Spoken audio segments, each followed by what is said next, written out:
In this class, we are going to discuss about the various events of menstrual cycle and the diagram that is given in the NCERT book.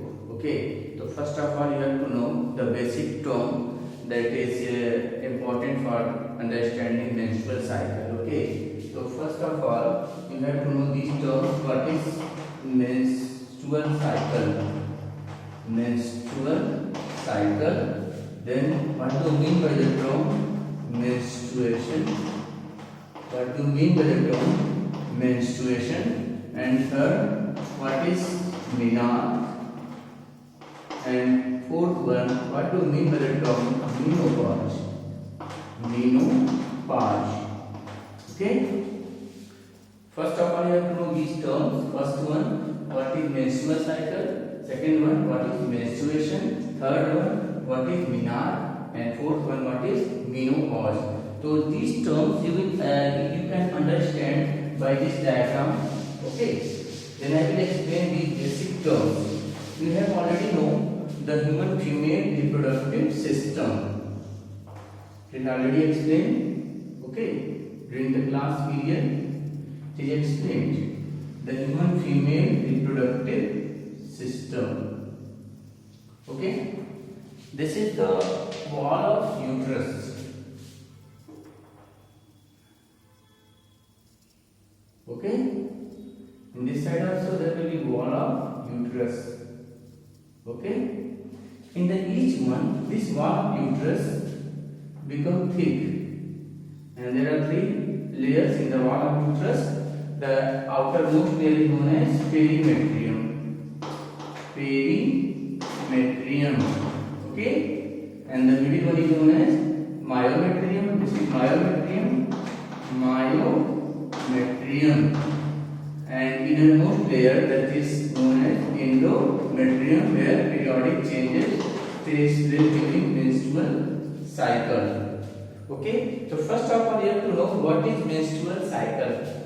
The cyclic changes which takes place in the primates during the reproductive phase is known as menstrual cycle. Once again, what do you mean by the term menstrual cycle? The cyclic changes which takes place in case of primates such as humans during reproductive phase is known as menstrual cycle. And what is menstruation? Suppose that in each month the wall of uterus prepare itself for the fertilization. That means when there is formation of the zygote, suppose that this is the sperm that is present in the semen and this is the egg. There is formation of zygote, and each month the wall of uterus prepare for implantation or embryo.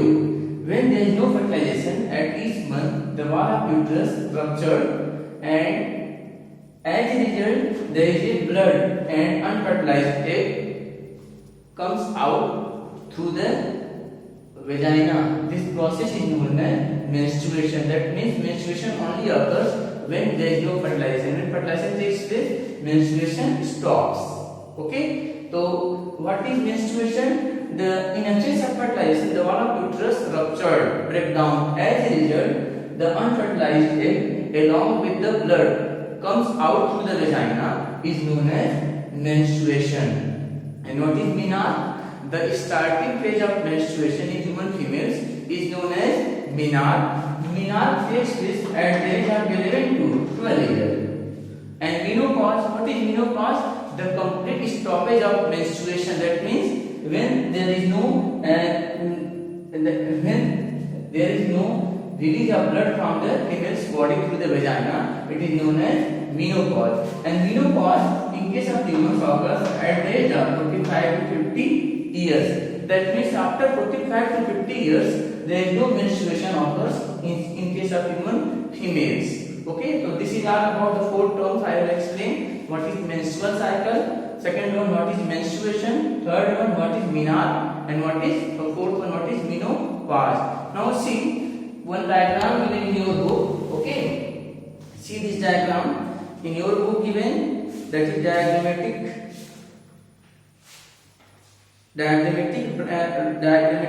presentation of various events during menstrual cycle, that is page number 50. Page number 50, one diagram given, and this diagram is very important for your understanding. Okay, now see how you will draw this diagram. First of all, you have to know the various phases that takes place during menstrual cycle. Okay, so see, menstrual cycle consists of 4 phases. Menstrual cycle consists of 4 phases. Okay, this cycle in humans varies from day 1 to 28 to 29, 1 month. In case of humans, this menstrual cycle starts from day 1 and ends with 28 to 29, and it is divided into 4 phases. Okay, first phase is known as bleeding phase or menstrual phase. First phase is known as bleeding phase. Bleeding phase, also known as the menstrual phase. Menstrual phase. Okay, now come to the next. The second phase is known as follicular phase or proliferative phase. Follicular phase, also known as proliferative phase. Proliferative phase. Follicular phase or proliferative phase. Third phase is known as ovulatory phase. Ovulatory phase. And fourth phase is secretory phase or luteal phase. Secretory phase, also known as the luteal phase. Luteal phase. So how many total phases takes place during the menstrual cycle? There are 4 phases. First phase is known as bleeding phase. Second phase is known as bleeding phase, also known as the menstrual phase. Second phase is known as follicular phase or proliferative phase. Third phase is known as ovulatory phase, and fourth phase is known as secretory or luteal phase. Now see, out of 1 to 20th day, bleeding phase takes place from day 1st to 5th. Bleeding phase lasts from day 1 to 5th. Total 5 days, starting from day 1 to day 5. And this phase, that is second one, proliferative phase, takes place from day 6 to 13th day. Okay, come to the next, ovulatory phase. This phase takes place only one day, that is the mid of the month, that is 14th day of menstrual cycle. 14th day of menstrual cycle. And next one, luteal phase. This phase lasts from day 15 to 28 or 29 of the month. So once again, how many total phases menstrual cycle divided? There are 4 phases. First phase is known as the bleeding phase or menstrual phase. Second phase is known as follicular phase or proliferative phase. Third phase is known as ovulatory phase and fourth phase is known as secretory phase or luteal phase. Okay, now see the days. How many days required for bleeding or menstrual phase? It is day 1st to 5th day. You can say 1st to 5th day of menstrual cycle. Follicular phase requires day from 6th to 13th day of menstrual cycle. Ovulatory phase requires only one day, that is mid of the month, 14th day of menstrual cycle. And secretory or luteal phase requires from day 15 to 28th of menstrual cycle. Now see how you will draw the diagram that is given on page number 50. Diagrammatic presentation of the events of menstrual cycle. Diagrammatic presentation of the events of menstrual cycle. First of all, you will draw the 2 lines. One line the vertical, other will be horizontal. Okay. See, how you will draw this diagram. So you will draw one vertical lines and then horizontal line. Okay. Once again, see how you will draw this diagram. that is given diagrammatic presentation of menstrual cycle in human females. So you will draw two lines, okay?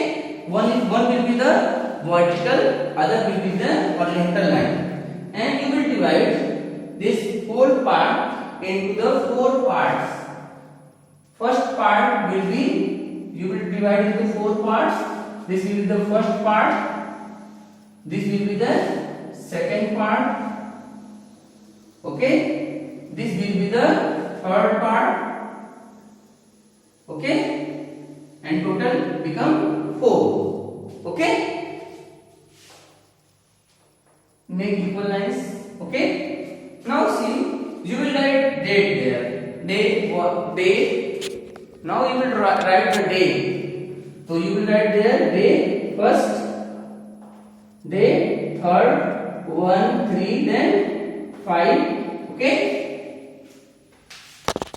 1, 3, 5, then 7, okay.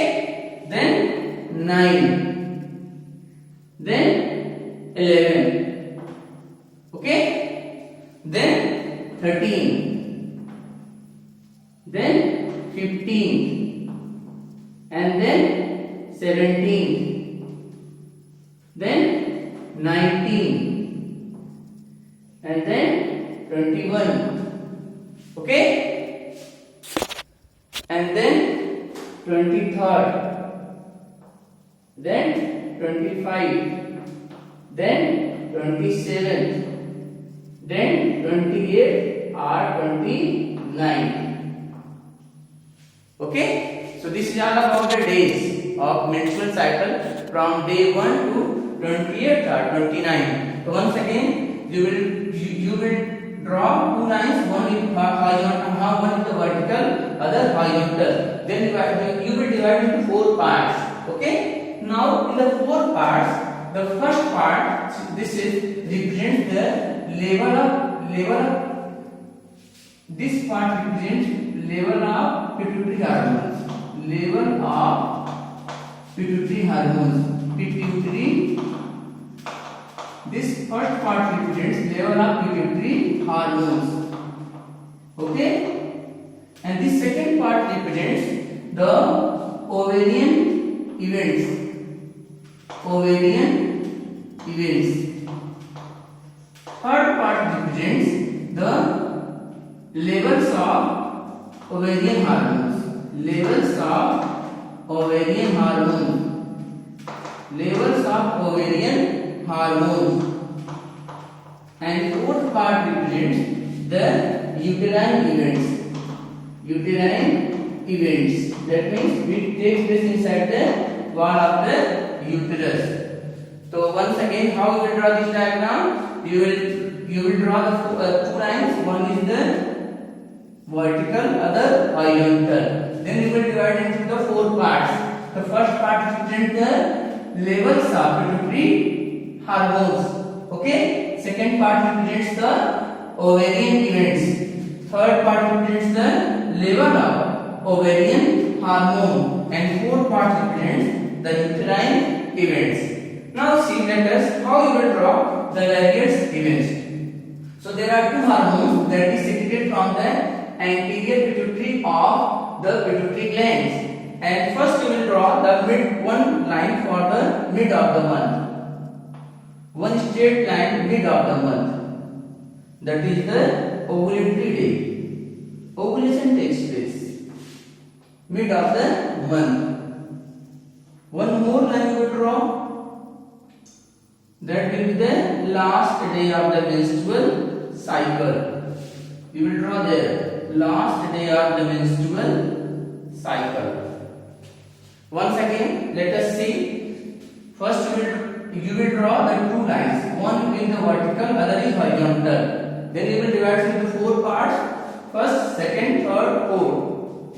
In the first part you will write the levels of pituitary hormones. In the second part you will write the ovarian events.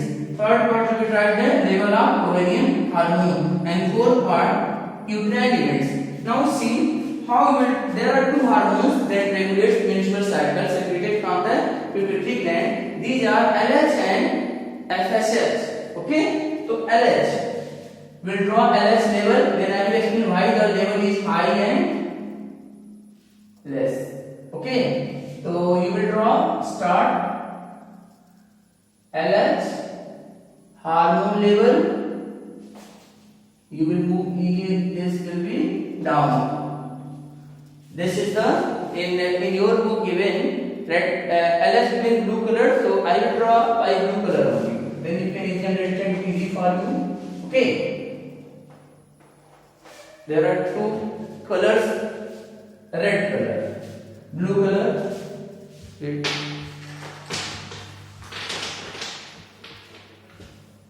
Okay, let us see. This is this peak for LH. Okay, second for FSH. This is for FSH.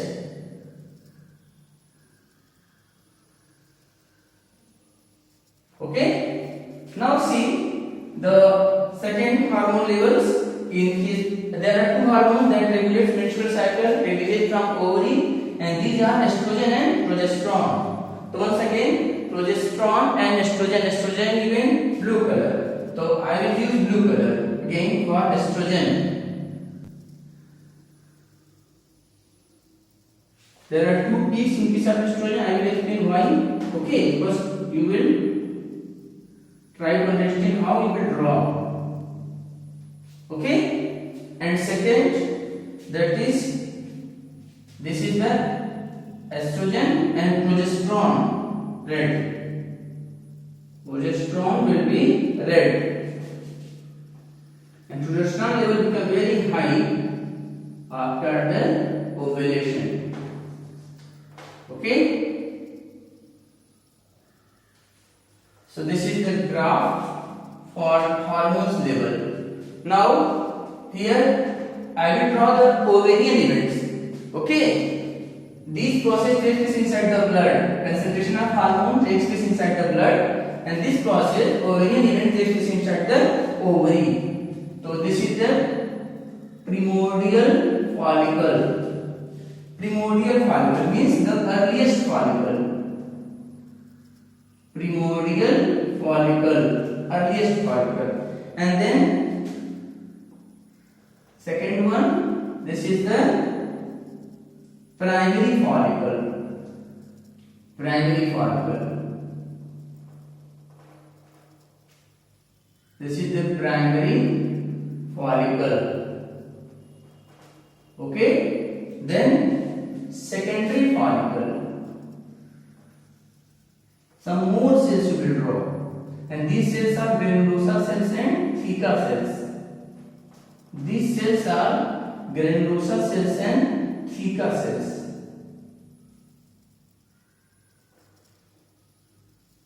Follicular cells. Okay, this is the secondary follicle, suppose there. Then tertiary follicle. Tertiary follicle again we will draw. Okay, you will make cavity tertiary follicle like this. You will make small cavity inside the tertiary follicle and make the and draw the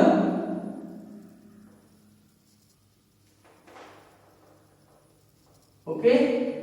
Again you will make the cells. Okay. Okay. Then you will draw the matured Graafian follicle.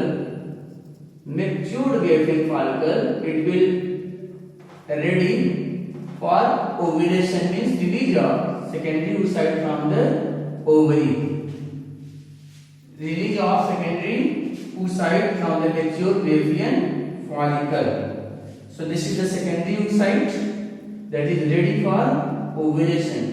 Secondary oocyte, and this fluid cavity that is formed is known as antrum. So this cavity is known as antrum. This is the secondary oocyte. This cavity will enlarge. Later it become very enlarged, and this cavity is known as antrum. Okay, and these are the cells, theca cells and granulosa cells. It is already explained during the diagrammatic section of ovary. Okay, now after the 13th-14th day, then ovulation takes place. That means the secondary oocyte will release from the mature Graafian follicle. So this is the secondary oocyte that release from the mature Graafian follicle. Okay, and the remaining part will form a specialized tissue. The remaining part is formed a specialized structure known as the corpus luteum. This remaining part will form a specialized structure that is known as corpus luteum, and this is the secondary oocyte. This corpus luteum further change into specialized. This is the corpus luteum formed by the remaining part of the Graafian follicle after ovulation. Corpus luteum. Okay, corpus luteum also known as yellow body because it looks yellow in color. Yellow body. Finally, this corpus luteum degenerates when it is not required. When in absence of fertilization, this corpus luteum finally becomes smaller in size, and at last it degenerates very small, and finally it changes into a white structure known as corpus albicans. Okay, so see, this is the ovarian events. So this is what? This is the primordial follicle, this is the primary follicle. 10 means primary, F means follicle, primary follicle, and this is the secondary follicle. 20 means secondary, F means follicle. 30 means tertiary follicle.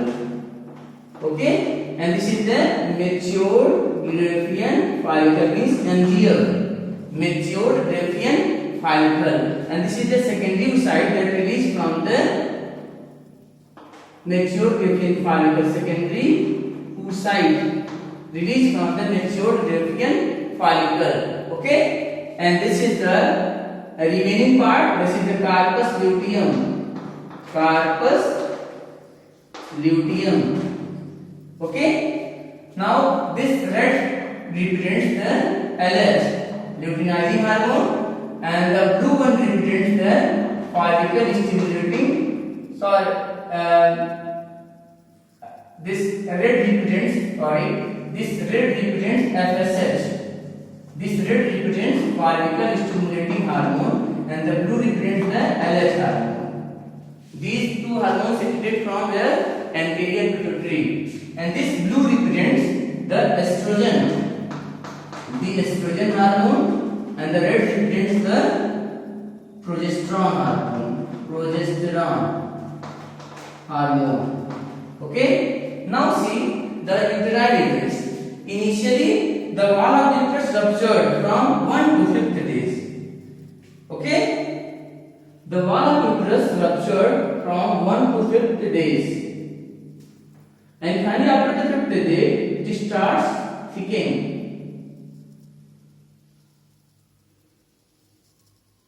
Okay?